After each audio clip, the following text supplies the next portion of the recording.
जय श्री राम दोस्तों।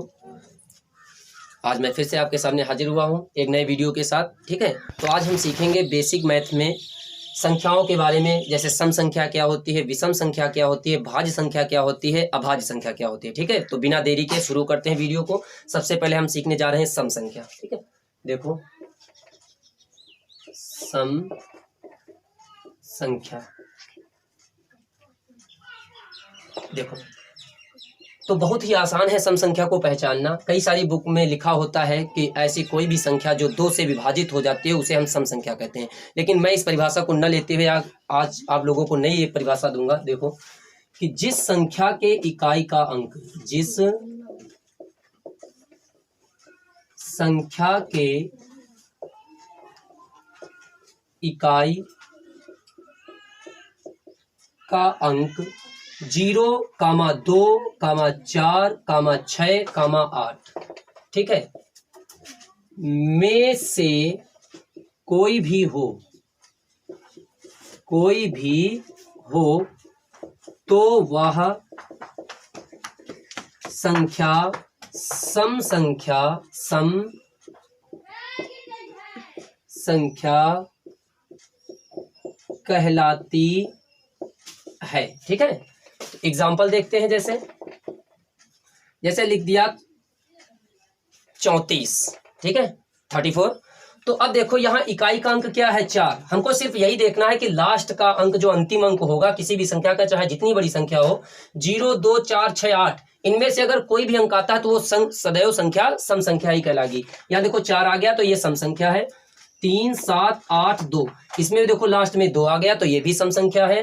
5, 6, 0, 0, इसमें देखो लास्ट में 0 है, यहाँ भी 0, इससे कोई मतलब नहीं, लास्ट में 0 है, सम संख्या। एक और बड़ी ले लेते हैं, 3, 1, 7, 8, 6, 4, तो हमने लिखा देखो 3, 1, 7, 8, 6, 4, 3, 2, ठीक है, ये संख्या है हमारे सामने। इसको हमको कुछ नहीं करना, लास्ट का अंक देखना है, 8 है, तो 100% ये संख्या सम होगी। ठीक है, तो इस तरह से आप कई सारे एग्जाम्पल सॉल्व कर सकते हैं। तो अब नई संख्या की ओर बढ़ते हैं जिसका नाम है विषम संख्या। ठीक है, उसको सीखेंगे।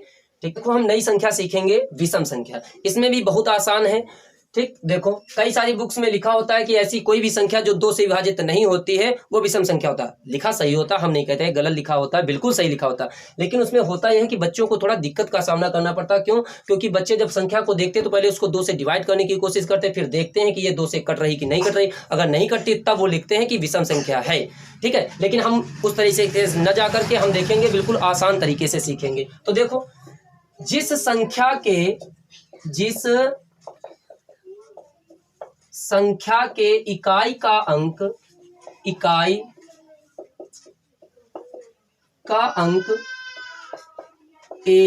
3, 5, 7, 9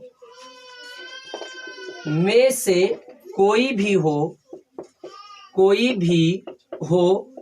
तो वह संख्या, ठीक है, विषम संख्या कहलाती है। विषम संख्या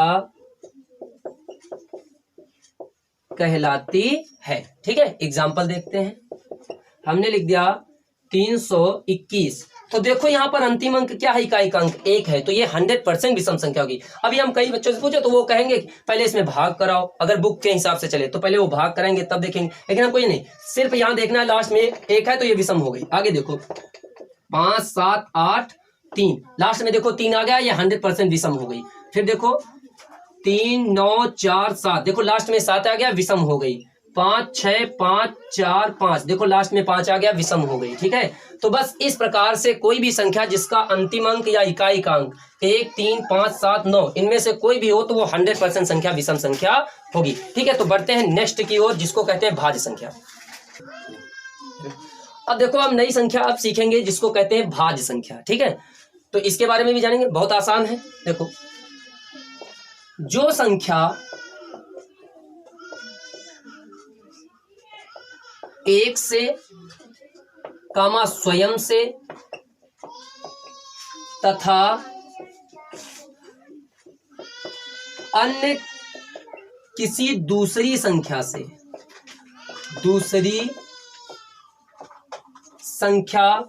से विभाजित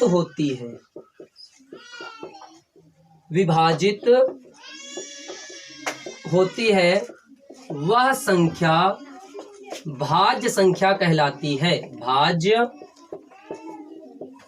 संख्या कहलाती है। ठीक है, बस इतना जानना है। अभी हम एग्जाम्पल से समझेंगे कि क्या है। जैसे हमने लिख दिया 4, सबसे इजी लिख रहा हूं, सबसे छोटी भाज्य संख्या यही है। ठीक है, इसको मैंने लिखा है 4। अब देखो 4 की अगर बात करें तो देखो सबसे पहले तो वो सारी संख्या, कोई भी ऐसी संख्या नहीं मौजूद है जो 1 से न कटती हो। ठीक है, 1 से सारी संख्या विभाजित होती हैं। फिर दूसरा फैक्ट ये होता है कि वो संख्या स्वयं से भी सदैव विभाजित होती है, चाहे वो 4 हो। दुनिया की कोई भी ऐसी संख्या, ठीक है, कोई ऐसी संख्या नहीं होगी जो 1 और 4 स्वयं से विभाजित न हो। लेकिन हमको देखना यह है कि क्या ये जो 4 हमने दिया है किसी और भी संख्या से विभाजित हो रहा है कि नहीं हो रहा है। तो ठीक है, अगर देखें तो देखो ये 1 से तो हो गई, 2 से, और फिर इसके बाद 4 से तो हो ही गई। लेकिन अगर ध्यान दे तो ये 2 के पहाड़े में भी आती है, तो इसलिए ये 2 से विभाजित भी है। तो इसलिए देखो एक और जैसे देते हैं 6 हमने दिया, तो ये देखो 1 से भी है, 2 से भी है, 3 से भी है और 6 से भी है। ठीक, इसी प्रकार से अगर 9 ले लें तो देखो ये जो 9 होगी संख्या वो हमारी 1 से, 3 से और फिर हमारी 9 से भी विभाजित होगी। ठीक है, तो ऐसी कोई भी संख्या, अगर बात करें बच्चों की भाषा में, तो देखो ऐसी कोई भी संख्या जो दूसरे के पहाड़े में आती है, जो किसी दूसरे के पहाड़े में आती है, वो सदैव भाज्य संख्या कहलाएगी। ठीक है, अगर दूसरे के पहाड़े में नहीं आएगी तो वो अभाज्य संख्या। अब उसके बारे में बात करेंगे, देख लो ध्यान से। ठीक है, ठीक, तो अब हम नेक्स्ट की ओर चलते हैं जिसका नाम है अभाज्य संख्या। ठीक है, ये भी बहुत आसान है, जस्ट भाज्य संख्या का उल्टा ही लिखेंगे। देखो ऐसी कोई भी संख्या, कोई भी संख्या जो केवल 1 से तथा स्वयं से विभाजित होती है, विभाजित होती है, अभाज्य संख्या कहलाती है। ठीक है, यहाँ देखो हमने एक इसमें नया शब्द लिखा है केवल। इस केवल को बस याद रखना। कहने का मतलब यह है कि ऐसी कोई भी संख्या जो सिर्फ 1 से और स्वयं से विभाजित हो। ठीक है, हाईलाइट कर देते हैं, 1 से और स्वयं से, यानी किसी दूसरी संख्या से अगर उसको हम काटने की कोशिश करें तो वो डिवाइड नहीं होगी। देखो जैसे सबसे छोटी भाज्य संख्या, अभाज्य संख्या कौन सी होती है? 2। ये ऐसी संख्या जो सिर्फ केवल 1 से और 2 से, यानी 1 से कट रही है और खुद से कट रही। आगे देखिए 3 जो है वो 1 से और 3 से ही कट रही। फिर देखिए अगर 5, देखो 1 से और 5 से ही कट रही। फिर देखिए 7, 1 से और 7 से ही कट रही। देखो इन सब में हमने कोई भी ऐसी संख्या लिखी है जो किसी दूसरे के टेबल में नहीं आती है। ठीक, किसी दूसरे के पहाड़े में नहीं आती, तो ये ऐसी सारी संख्या है। ठीक है, तो इनके एग्जाम्पल देते हैं। जैसे देख लो, 1 हो गया, 3 हो गई, 7 हो गई, नहीं 1, 3, 5, 7, 11, 13, ठीक है, फिर 17, 19, 23, फिर उसके बाद 29, क्योंकि 23 के बाद 24, 25, 26, 27, 28 ये सभी के टेबल में आती है और ये सभी भाज्य हैं। 29 के बाद हो गई 31, फिर हो गई 37, फिर 41, फिर 43 और फिर लास्ट की 47, 50 तक की हमने लिख दी है अभाज्य संख्या। ठीक है, तो ये हमने आप लोगों को आज बताया कि सम संख्या, विषम संख्या, भाज्य संख्या और अभाज्य संख्या किसे कहते हैं। ठीक है, अगर इसमें कोई प्रॉब्लम हो तो आप मुझे कमेंट कीजिए। ठीक है, मैं उसका रिप्लाई जरूर दूंगा। तो मिलते हैं किसी नेक्स्ट वीडियो में। अगले वीडियो में हम आप लोगों को सिखाएंगे कि विभाज्यता क्या होती है, कौन सी संख्या 2 से कटेगी, 3 से कौन सी कटेगी। ठीक है, तो ये सब सीखेंगे। तब तक के लिए जय हिंद।